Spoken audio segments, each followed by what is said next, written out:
Ladies and gentlemen, boys and girls, fantasy enthusiasts of all ages, welcome into the Fantasy Authority Wide Receiver Rankings Show. Cody, Robby, and Kev rocking with you here, going to get you set for Week 5.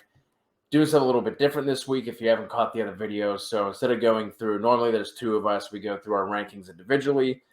This week, again, a little twist, all three of us, so we're going to pull our consensus rankings and talk about them that way. So without further ado, let's jump into our top 12 wide receivers for Week 5. We have it as Davante Adams, Stephon Diggs, Tyreek Hill, Cooper Kupp, DJ Moore, Justin Jefferson at 6, DeAndre Hopkins, Terry McLaurin, DK Metcalf, Calvin Ridley, Keenan Allen, and Deebo Samuel as our last wide receiver one.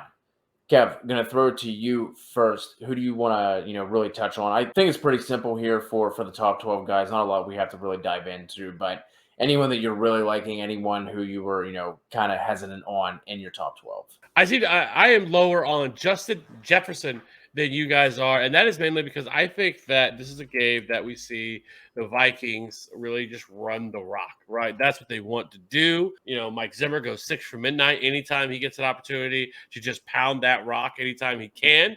And, they're playing Detroit. And so Detroit's defense is terrible. And I just don't think they throw the ball that much. I don't think that Detroit's going to be able to do a whole lot to be able to keep up in this game. And I think that Dalvin Cook sees a just massive amount of carries in this game. And so I am just a little bit lower on Justin Jefferson and Adam Thielen alike because I just don't think they really need to throw the ball that much. And so I think that, lowers him down just a tad. But, I mean, he's still, I still have as a top 8 guy. And then somebody that I am much lower than you guys are, and that is one Calvin Ridley. He has been very, very, very average to start this year. Like he's not been the guy that I think all of us thought he would be to this point. This Falcons offense just looks terrible, and we got guys like Cordell Patterson just doing all the work and getting all the touchdowns right now. And I think the touchdowns will come. The target share is definitely there for it to be that, but like the thing with him, I don't think it's probably a big surprise that without Julio Jones there, that it really has probably affected him a little bit. I know we've had stints without Julio Jones, and some of this could just be attributed to the touchdown rate here. But I mean, it's not even that. He's been terrible in terms of yards per route run. I mean, he's 63rd in yards per route run, and that is a pretty good metric to utilize in terms of wide receiver efficiency to look at. And he just hasn't been there. They're also not utilizing him deep whatsoever either, or I should say not whatsoever, but I mean, not nearly as much as I think we all thought they would. Right now, his yards per reception is 9.4, which is 84th among all or 87th among all wide receivers, and his yard per target is 6.1. And so he's not getting those opportunities as a deep threat either. I just have a little bit of concern with him, and I'm not going to continue to just rank these guys inside my top 10 just because, well, that's where they should go. And so that's why I have them a little bit lower. Same with like an Allen Robinson, who I now have as a wide receiver 3. And maybe that might even be too high. Again, with Calvin Ridley, I'm not saying that he's a bad play. It is against the Jets, but I will say the Jets have been decent on defense. The defense hasn't really been much of the problem. It's been the offense turning the ball over. So this defense actually has played a little bit better than I think people give him credit for. But I do still think with this offense, I think that with him, he's still a locked-in top 20 guy. But there are definitely concerns with Calvin Ridley. Yeah, the reason why I have him up there, Kev, is because all of the rosier part of that picture that you laid out with the target share and the receptions. Like all it takes is, a play here or there for him to be able to put up one of those instead of 7 for 60, 7 for 80 games that he's been having, for him to turn that into a 8 for $120 in a score. I feel like this matchup against the Jets, although, like you were saying, haven't been as bad as we were probably expecting them to be, they're still not a great defense either. So that's why I'm still holding on hope. But I'm with you on dropping down A-Rob. Robby is actually the highest amongst us on him there. But Robby, before we move on, I really don't have anything to add in here for the top 12 guys. If you have any of these guys, you're plugging them in and starting them. Any of the top 12 guys you want to touch on before we move on? No, just to quickly add, I think that's why I'm higher on Calvin Ridley. He is a top 5 guy in terms of targets right now with 42 in 4 weeks, 96% of the snaps, 31% of the target share.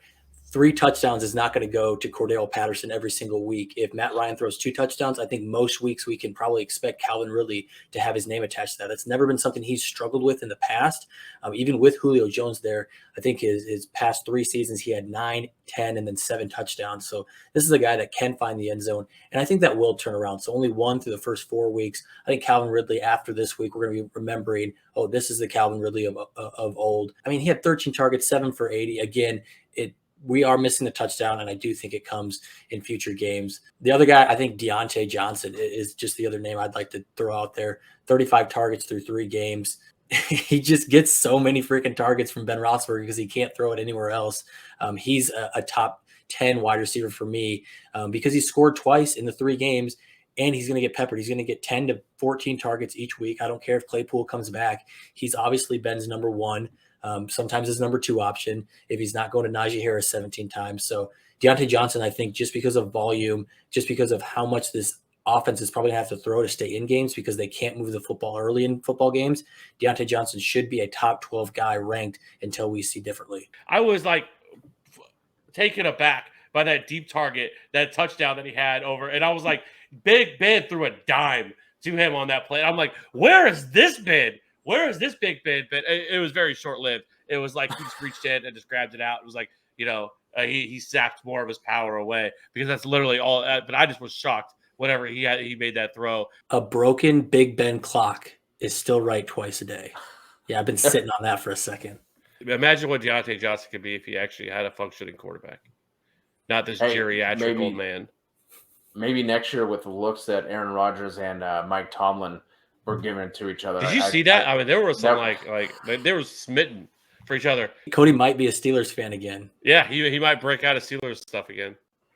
I'm sure I'd find something to bitch and complain about. But before we go too far down that rabbit hole, let's go ahead and dive into our wide receiver 2s for Week 5. Kicking things off for us is Chris Godwin. Next is the aforementioned Diontae Johnson. That is my fault. I have him down at 21. You guys have him at 9 and 11.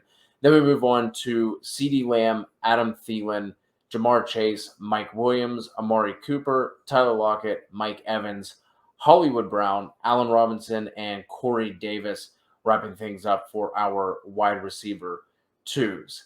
Robby, throwing it to you first. Who in here in this group would you like to touch on for the Week 5 wide receiver ranks? Yeah, I think this group is kind of the guys that at least have shown us enough through 2 or 3 of these 4 weeks, right? Wide receivers, you're always going to see an inconsistent game every now and then. So all these guys have had some down games, but guys like Tyler Lockett, after he booms 2 weeks, he has 2 down games. I think he absolutely can come out and have another good week. But the guy I really want to touch on is Marquise Brown.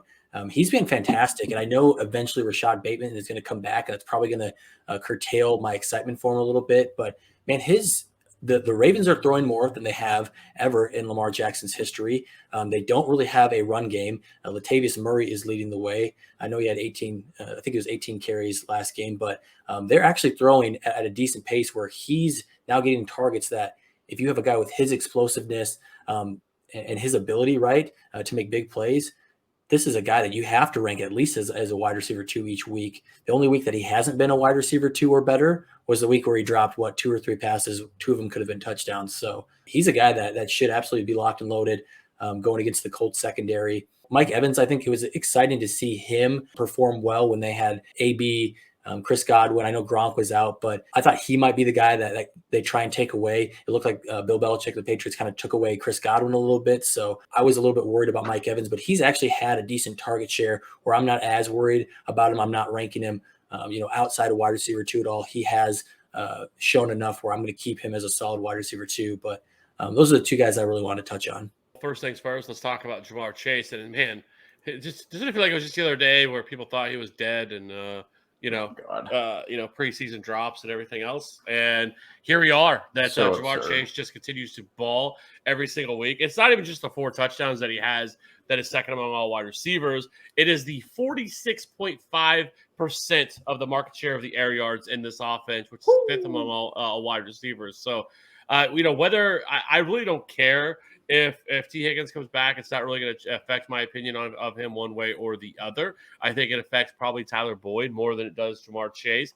And in this matchup that they are going to get against Green Bay, we already talked about it, especially if Jair Alexander is forced to miss, then this is going to be big things for Jamar Chase. So I absolutely love him this week. I probably could actually have him higher than I do.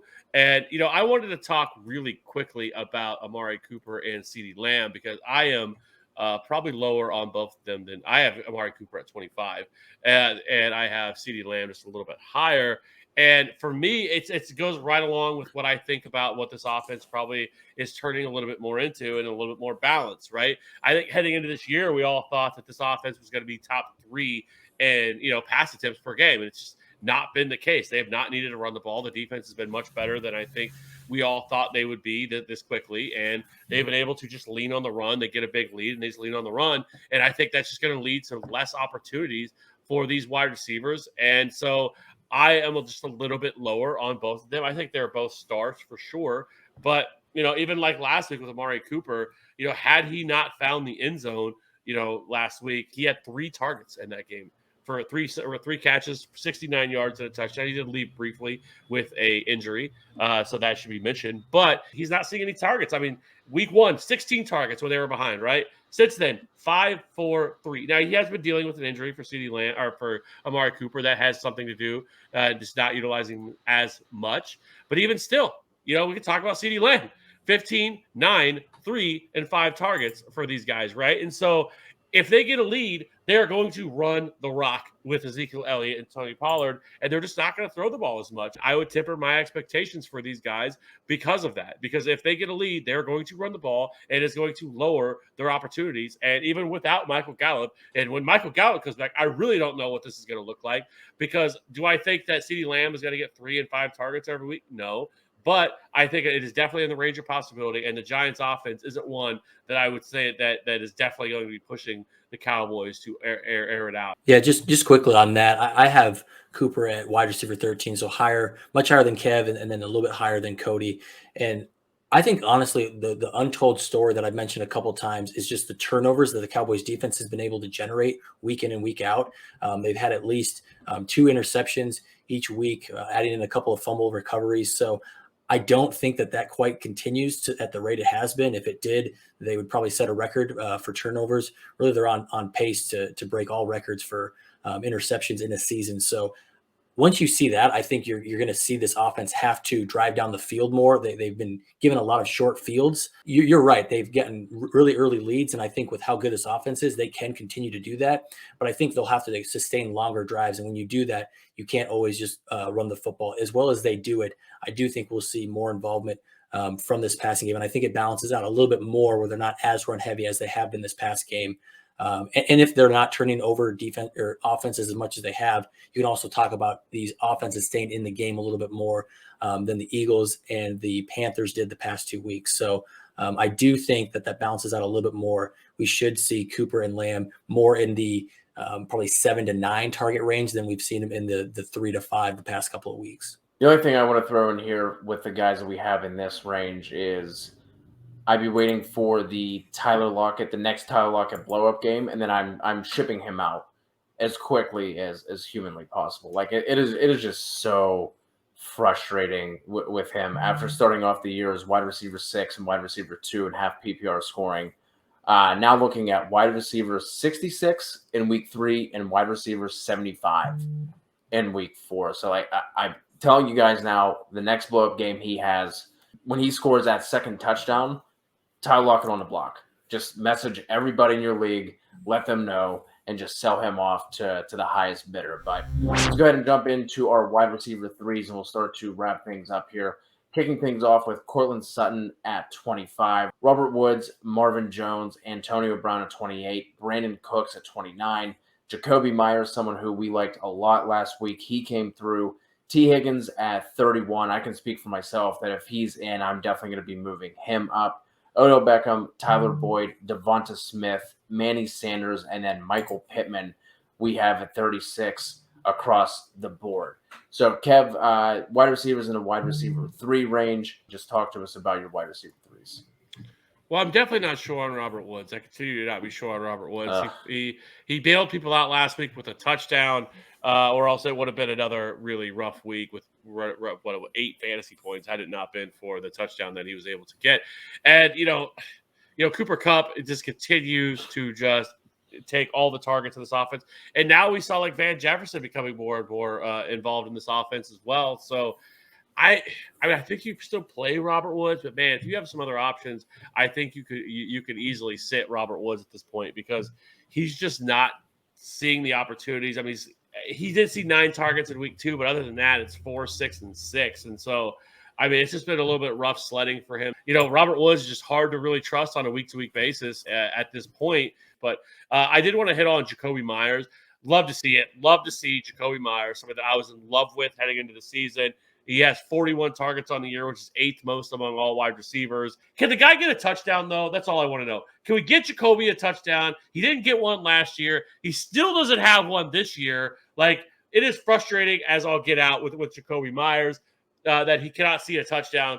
Bill, can we scheme him a touchdown? Can we reward this guy with a touchdown because he needs it? Because he's still averaging 13.4 fantasy points per game without a touchdown, which is impressive. He's also 7 deep targets, 8th most among all wide receivers.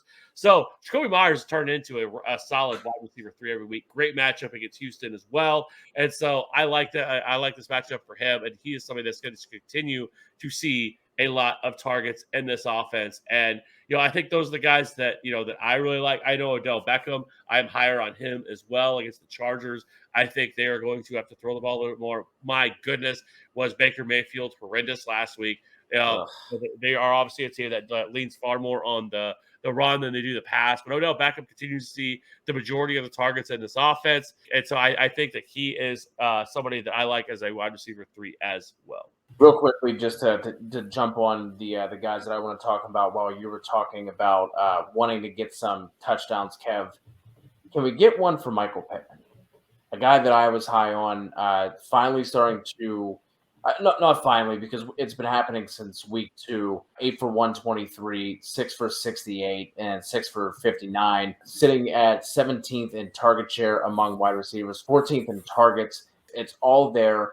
7th in red zone targets, but only 2 receptions on those 6 targets. So he's someone who, it's nice to see him kind of step into that alpha role where after week 1, we were kind of just like, oh, here we go again. Going to be waiting on the Michael Pittman breakout.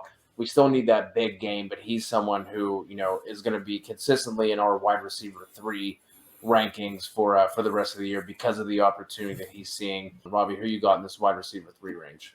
Yeah, I think I want to just tell Nick Sirianni that when you throw the ball to Devontae Smith, you end up having a lot of success. I hope that does continue. I have him as a start, even though he's down there kind of in that flex play. He will be a flex that's going to go over a lot of running backs, a lot of these other wide receivers. Yep. He should probably, I don't want to call him a must start, but he's going to be a mostly start if there's such a thing.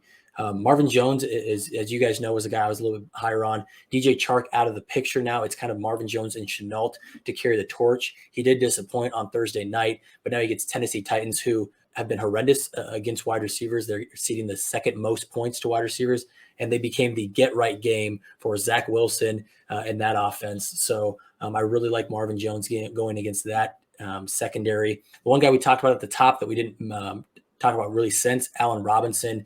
He's a guy that I'm still going to go back to the well one more time.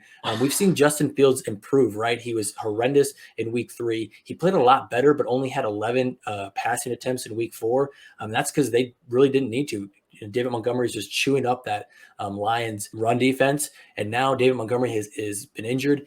If they go back to Andy Dalton, I think we probably see them throw more. And if they stay with Justin Fields, we've seen him improve enough that this could just bode well, I think, for Allen Robinson, who we know has the talent. In the past has always been a 160 target guy. He's obviously not on pace for that this year, but we know the talent is there. If the opportunity improves, which I think it will with either quarterback behind center, I do think we see a good Allen Robinson game. He faces Las Vegas, so it's kind of that medium. I'm not ranking him higher because of the matchup or lower, but I do trust the talent and this passing offense to be leaned on a little bit more with David Montgomery out. Definitely some guys to like outside of the wide receiver 3 range. We can touch on those guys quickly, and we'll wrap things up here. Kev, who are some of the names you like outside of our top 36 that you're looking to play in week 5? Yeah, I think it was really. I really wanted to get him into my top 36. I think I'm at 37. But Laviska Shenault, it was good to see. 6 catches, 99 yards last week against Cincinnati.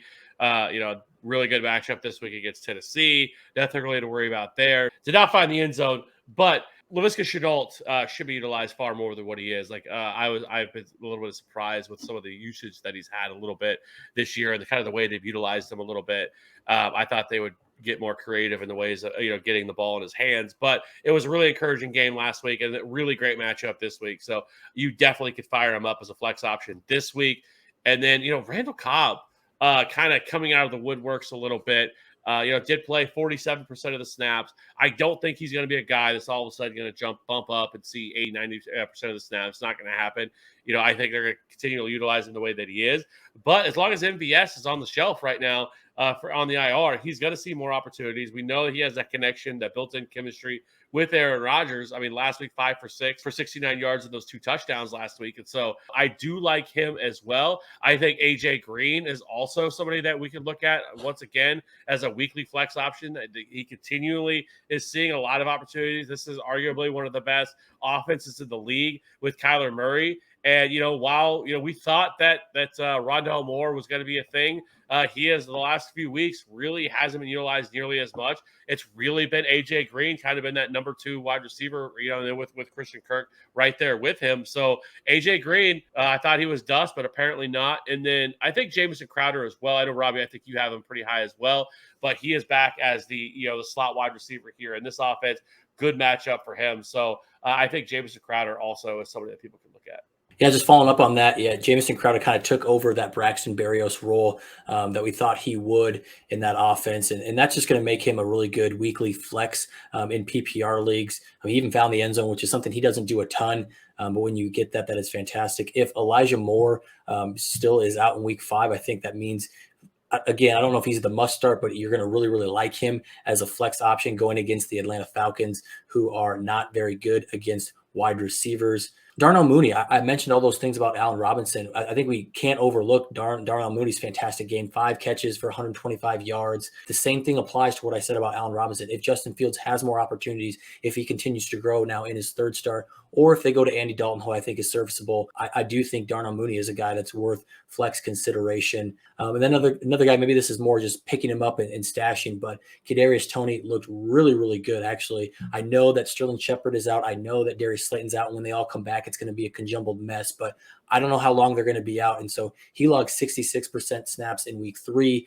He plays 78% in week 4 and gets a really good target share here in week 4. 9 targets, caught 6 for 78, and just looks really dynamic. I mean, you can tell he's 180 pound or whatever he is because he's so shifty.